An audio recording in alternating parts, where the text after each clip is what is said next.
السلام علیکم ورحمۃ اللہ وبرکاتہ۔ امید کرتا ہوں کہ آپ تمام احباب بخیر و عافیت سے ہوں گے۔ میں ہوں محمد ہارون ہاشمی، آپ تمام احباب کو خوش آمدید کہتا ہوں۔ میرے دوستو، ہر کسی کے علم میں ہے کہ یونائٹڈ نیشن اقوام متحدہ کی جنرل اسمبلی کا 78واں اجلاس امریکہ کے اندر شروع ہے۔ اس اجلاس کا مقصد یہی ہوتا ہے کہ دنیا کے جتنے بھی ممالک ہیں ان ممالک کے سربراہان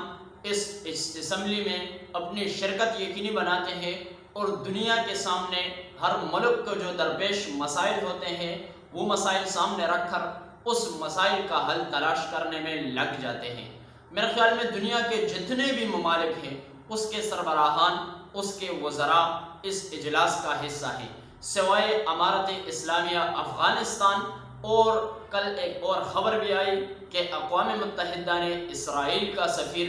اور اسرائیل کی نمائندگی کرنے والے شخص کو بھی نکال دیا، اس وجہ سے کہ اس کو دنیا تسلیم نہیں کرتی۔ امارت اسلامیہ اس وجہ سے کہ ابھی تک دنیا نے اس کو ایک مملکت تسلیم نہیں کیا۔ اب آتے ہیں اصل بات کی طرف۔ تو اقوام متحدہ کا جو جنرل اسمبلی کا جو اجلاس شروع ہے تو ہر ملک کا جو وزیر اعظم یا سربراہ آتا ہے اور جو نقطہ نظر لے کر اور جو سوچ اور فکر لے کر دنیا کے سامنے اپنا بیانیہ واضح کرتے ہیں، تو اسی طرح عالم اسلام کا ایک بیٹا، اسلام کا رکھوالا، اسلام کا جانثار اور اسلام پر مر مٹنے والا، ترک سرزمین کا ایک ایسا نوجوان، ترک سرزمین کا رہنے والا ایک ایسا شہنشاہ اور عالم اسلام کا بیٹا اور دنیا کا ایک ایسا شہزادہ جس نے ہمیشہ کے لیے یورپ کے آنکھوں میں آنکھیں ڈال کر دنیا کفر کو للکار کر عالم اسلام کا بول بالا کیا۔ میری مراد ترک صدر رجب طیب اردگان صاحب۔ رجب طیب اردگان صاحب نے جنرل اسمبلی کے سیشن سے کچھ عجیب سا اس مرتبہ اس کا اجلاس اور اس کی تقریر دیکھنے کو ملی۔ بظاہر دنیا کی بڑی بڑی طاقتیں موجود ہوتی ہیں، دنیا کی جو پوری دنیا کو کنٹرول کرنے والی طاقتیں ہیں۔ اگر ہم یوں کہیں کہ دنیا کو کنٹرول کرنے والی جو اہم طاقتیں ہوتی ہیں وہ اس اجلاس کا اہم حصہ ہوتی ہیں۔ ان کے سامنے جو دنیا کے ترقی یافتہ ممالک ہیں، جو ترقی پذیر ممالک کے سربراہان، وہ جو تقاریر کرتے ہیں، وہ جو اپنا نقطہ نظر بیان کرتے ہیں، تو وہ بہت محتاط رہتے ہیں، اس وجہ سے کہ کہیں ترقی پذیر ممالک ترقی یافتہ ممالک کی گستاخی نہ کر لے۔ تو جنرل اسمبلی کیا اس اجلاس سے میرے خیال میں یہ امریکہ کے اندر واقع اقوام متحدہ کا جو ایوان ہے، جو حال ہے، یہ پہلی مرتبہ ایک ایسے نعروں سے گونج اٹھا۔ اس کے اندر ایک اسلام کا درد دل رکھنے والا ایک ایسا شہزادہ جس کی تقریر سے ہمیشہ کے لیے امریکہ کے اندر واقع اقوام متحدہ کا ایوان اور اس کا در و دیوار ہمیشہ کے لیے گواہ رہے گا کہ ہاں، یہاں پر اسلام کا ایک ایسا شہزادہ کھڑا ہوا جس نے حقیقی معنوں میں اسلام کی ترجمانی کی۔ واقعہ کچھ یوں ہوا کہ ترک صدر رجب طیب اردگان صاحب نے سب سے پہلے جب اپنی تقریر شروع کی تو تقریر شروع کرنے میں سب سے پہلے جو اہم پوائنٹ تھا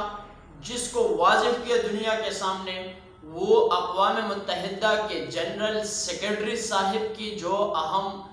ایکٹیویٹیز تھی وہ سامنے کی۔ اقوام متحدہ کا جو موجودہ جنرل سیکرٹری ہے انتونیو گوتریس، اس کو مخاطب کر کے کہا کہ آپ جو اقوام متحدہ کی جو سب سے اہم سیٹ ہے، جو سب سے اہم کرسی ہے جنرل سیکرٹری کی، اس پر آپ بیٹھ کر اس ایوان کے جو اہم کام ہے وہ آپ سر انجام نہیں دے رہے ہو، اور کچھ اہم اور کچھ سخت زبان اور سخت لہجے میں جو خطاب اس مرتبہ اقوام متحدہ کے اندر رجب طیب اردگان صاحب نے کیا، اس سے یورپ کے جو ممالک ہیں ان پر جو رعب ڈالا ہے، یقیناً اس کی مثال پہلے کبھی نہیں ملتی۔ اقوام متحدہ کے جنرل سیکرٹری کو مخاطب کر کے کہا اور سرعام کہا کہ اگر اپنے منصب کو سنبھال کر سنجیدہ فیصلے نہیں کر سکتے تو پھر اس معاملے سے آؤٹ ہو جاؤ، یعنی جنرل سیکرٹری کے عہدے پر آپ کا تعین ہونا، آپ کا برقرار رہنا، یہ آپ کا حق ہی نہیں بنتا۔ دیکھو میرے دوستو، کوئی بھی تنظیم جب بنتی ہے، کوئی ادارہ بنتا ہے تو اس میں جنرل سیکرٹری یہ ایک سب سے اہم عہدہ ہوتا ہے۔ اگر ہم بظاہر دیگر الفاظ میں کہیں تو جنرل سیکرٹری پوری باڈی کو چلانے والا ایک اہم شخص ہوتا ہے۔ جنرل سیکرٹری کا جو فیصلہ ہوتا ہے وہ تمام اراکین کے سامنے اس کو من و عن کے ساتھ تسلیم کیا جاتا ہے۔ اگر بظاہر یوں کہا جائے کہ جنرل سیکرٹری کا جو فیصلہ ہوتا ہے، اگر دیگر اراکین اس فیصلے کے ساتھ اپنا فیصلہ، یعنی دیگر اراکین اپنے فیصلے کو جنرل سیکرٹری کے رائے کے مخالف پیش کرے تو جنرل سیکرٹری کا اگر جی چاہے تو اس کو مان سکتا ہے، اگر نہیں چاہے تو اس کو رد کر لیتا ہے۔ لیکن اگر دوسری طرف دیکھا جائے جنرل سیکرٹری کا جو فیصلہ ہوتا ہے وہ آخری فیصلہ، وہ حتمی فیصلہ ہوتا ہے، وہ ہر ارکان اور ہر رکن کو ماننا لازمی ہوتا ہے۔ تو اقوام متحدہ کا یہ ایک ایسا عجیب انداز تھا، ایک ایسا نیا سیشن تھا کہ تاریخ کے اندر ہمیشہ کے لیے رجب طیب اردگان کا نام سر فہرست لکھا جائے گا۔ اس نے انطونیو گوتریس کو واضح الفاظ میں بتایا، میں یوں کہوں گا کہ بہت سمپل اور آسان الفاظ میں بتایا کہ اگر اس عہدے پر بیٹھ کر دنیا کے مسائل حل کرنے کے بجائے کسی ایک ملک کی ترجمانی کرنا، یہ آپ کے اس منصب کے شایان نشان نہیں ہے۔ آپ اس کرسی سے اتر جاؤ، اگر اترتے نہیں ہو تو پھر عالم دنیا آپ کے خلاف ایسے اقدامات کرے گی کہ آنے والا جنرل سیکرٹری کے لیے وہ ایک مثال بن کر سامنے آئے گا۔ دوسری بات جو رجب طیب اردگان صاحب نے اس سیشن پر کی، جو میں سمجھتا ہوں کہ پورے عالم اسلام کے دلوں کی ترجمانی کی، ہر مسلمان یہی چاہتا ہے کہ اس بڑے ایوان کے اندر پوری دنیا کے سامنے اسلام کا مقدمہ لڑنے والا ایک شیر، ایک بہادر بیٹا کب سامنے آئے گا۔ میں یوں کہوں اگر دیگر الفاظ میں کہ طیب اردگان صاحب کے اس بیان سننے کے بعد ہر مسلمان کا دل ایمان سے ٹھنڈا ہو گیا، اور یہ اس کا جو بیان ہے، جو اس کی تقریر سننے کے بعد اس کو سکون مل گیا۔ وہ تقریر یہ ہے کہ اقوام متحدہ کے جنرل سیکرٹری اور امریکہ کا صدر موجود تھا جو بائیڈن، اس کو مخاطب کر کے کہا کہ جب اسلام اور فوبیا کے متعلق قانون سازی کی گئی تو اس قانون پر کیوں عمل نہیں ہو رہا؟ وہ جو قوانین ہیں وہ نافذ العمل کیوں نہیں ہو رہے؟ کیا اس لیے قانون بنایا گیا ہے کہ اس پر عمل نہیں کیا جائے گا؟ وہ اہم ٹو دا پوائنٹ یہی ہے کہ رجب طیب اردگان صاحب نے یہ بات کی کہ قانون اسلام اور فوبیا کے متعلق یہ بنایا گیا کہ دنیا کے اندر کسی بھی مقدس ہستی یا کسی بھی مقدس کتاب کی توہین نہیں کی جائے گی، اور اگر توہین کی گئی تو اس کے مخالف یعنی توہین کرنے والے کے لیے ایک قانون بنایا گیا ہے، ایک آئین موجود ہے، اور ان کے خلاف وہ قانون اپنا راستہ اختیار کرے گا۔ تو رجب طیب اردگان صاحب نے اقوام متحدہ کے تمام اراکین کو اور جنرل سیکرٹری کو خصوصی مخاطب کر کے یہ بات کہی کہ یورپ گزشتہ کئی سالوں سے مسلسل قرآن کی، اسلام کے اہم شاعر کی گستاخیاں کر رہا ہے، ان کو لگام کیوں نہیں ڈالی جاتی ہے؟ یہ اس نے سمپلی اور سادہ الفاظ میں اس کو سمجھایا کہ اگر آج کے بعد اسلام کے خلاف اور مسلمانوں کے خلاف یا مسلمانوں کے کسی مذہبی فریضے کے خلاف یا عالم اسلام کے شاعر کے خلاف اگر کوئی توہین کی گئی تو پھر ہمارا رد عمل اس دفعہ کچھ اور ہوگا، اور دنیا پھر ٹکراؤ کے صورت میں ہوگی۔ پھر یوں نہیں کہا جائے کہ عالم اسلام اپنے دہشت گردانہ شکل و صورت میں سامنے آ کر یورپ کے ساتھ ٹکرانا چاہتی ہے۔ تیسرا اہم پوائنٹ یہ ہے کہ رجب طیب اردگان صاحب نے، میں سمجھتا ہوں کہ پاکستان کی نمائندگی کی اور عالم اسلام کی جو مظلومیت کا جو مقدمہ لڑا، ہم اس کو خراج تحسین پیش کرتے ہیں۔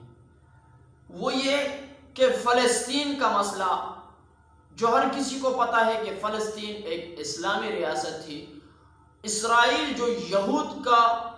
پالتو کتا ہے، جو یہود کی پیداوار ہے، انہوں نے قبضہ کیا، اور کشمیر، اگر کشمیر کو ان کا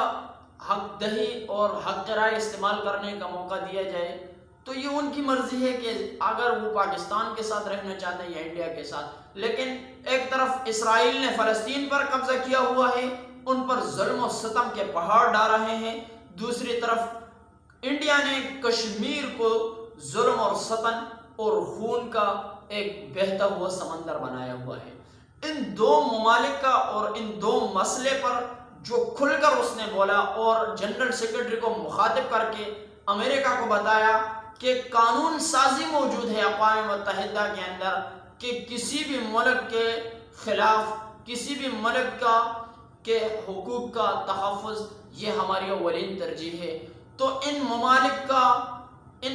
کو اپنا حق کیوں نہیں دیا جاتا؟ فلسطین کے شہریوں کو، کشمیر کے شہریوں کو اپنا حق کیوں نہیں دیا جاتا؟ اب اقوام متحدہ بنی اسی لیے ہے کہ یہ عالمی مسائل کو حل کریں گی۔ کشمیر کا مسئلہ 70 سالوں سے چل رہا ہے، فلسطین کا مسئلہ کئی دہائیوں سے چل رہا ہے، یہ کیوں حل نہیں ہو رہا ہے؟ ہو سکتا ہے کہ رجب طیب اردگان صاحب کی تقریر کے بعد ضرور اس کا رزلٹ اور اس کا نتیجہ یہ نکل کر ضرور سامنے آئے گا کہ اقوام متحدہ کے جنرل سیکرٹری صاحب ضرور اس پر اجلاس بلا کر اس کے حل کے لیے کوئی نہ کوئی صورت ضرور اختیار کرے گا۔ اور تیسری بات یہ بھی کی کہ دنیا کے اندر اگر ناانصافی کا معاملہ آتا ہے تو وہ صرف مسلمانوں کے ساتھ آتا ہے۔ اگر یورپ کے اندر کوئی ظلم اور ستم ہو جائے تو پوری دنیا بلبلا اٹھتا ہے اور کہتا ہے کہ آج یورپ کے ساتھ ظلم ہو گیا، لیکن اگر یہی ظلم مسلمانوں کے ساتھ ہو جائے تو کوئی بھی نہیں کہتا، نہ اقوام متحدہ کی طرف سے اس کا کوئی رد عمل آتا ہے، نہ امریکہ کی طرف سے، نہ دیگر ممالک کی طرف سے۔ اس بات پر بھی اس نے زور دیا کہ یہ جو مسلمانوں کے ساتھ جو ناانصافی ہے، جو مسلمانوں کے ساتھ یہ جو مظلومیت والا سلوک رکھا جاتا ہے، اس کو ختم کیا جائے۔ اگر اس کو ختم نہیں کیا گیا تو پھر اس کا رد عمل کوئی اور طرح سے آپ کو دیکھتے ہوئے نظر آئے گا، اور پھر اس رد عمل کو کنٹرول کرنے کا حل آپ کے پاس نہیں ہوگا۔ اس سے پہلے کہ آپ نے جتنے بھی فیصلے کیے اس فیصلوں پر نظر ثانی کر کے، انصاف کا بول بالا کر کے، اسلام کے ساتھ انصاف والا سلوک اور برتاؤ کیا جائے۔ اور یہ مسئلہ بھی اس نے اٹھایا کہ دیکھو یورپ کے اندر مسلمانوں کے جو اہم حقوق ہیں، جو اسلام کی جو پہچان ہے، جو شعائر ہیں، جس طرح اس نے مثال کے طور پر جس طرح ابھی چند دنوں پہلے فرانس کے اندر مسلمانوں کے حجاب اور عبایا اور اسلامی لباس پر یونیورسٹیز اور تعلیمی اداروں کے اندر پابندی، تو اس نے بھی اسی بات کو مثال کے طور پر پیش کیا کہ دیکھو مسلمانوں کے حقوق کے حق تلفی ہو رہی ہے اور اقوام متحدہ کا قانون کبھی بھی ایکشن میں نہیں آ رہا۔ اقوام متحدہ کو چاہیے کہ فوری ایکشن میں آئے اور ان قوانین کے خلاف اپنا جو حق ہے، جو آئین ہے اور قانون ہے، اس کو نافذ العمل کر کے مسلمانوں کو اپنا حقوق واپس دلائے، وگرنہ دنیا ایک اور عالمی جنگ کا سامنا کرنا پڑے گا۔ تو ہم خراج تحسین پیش کرتے ہیں رجب طیب اردگان صاحب کو کہ شکر ہے کہ مسلمانوں کے اندر اب بھی ایک ایسا شعر موجود ہے جو حقیقی معنوں میں یہودیوں کے دلوں کو چیرتا ہوا اسلام کے حقیقی ترجمانی کا حق ادا کر رہا ہے۔ اور ہم دعا کرتے ہیں کہ اللہ تعالیٰ 57 اسلامی ممالک کے اندر بھی ایسے دلیر اور ایسے بہادر بیٹے پیدا کریں تاکہ یورپ کے اندر یہودیت کے اندر ایسی للکار پیدا کریں کہ صرف اس کی للکار کو ان سے ڈر کر اسلام کے خلاف وہ جو سازشیں کر رہے ہیں ان سازشوں سے وہ باز آ جائے۔ ایک مرتبہ پھر رجب طیب اردگان صاحب کو خراج تحسین پیش کرتے ہیں اور اللہ رب العزت سے دعا گو ہیں کہ رجب طیب اردگان صاحب کو ہر قسم کے فتنوں اور شر پسندوں کے شروں سے اس کی حفاظت فرمائے اور مسلمانوں کو اسی طرح کے لیڈران سے نوازیں۔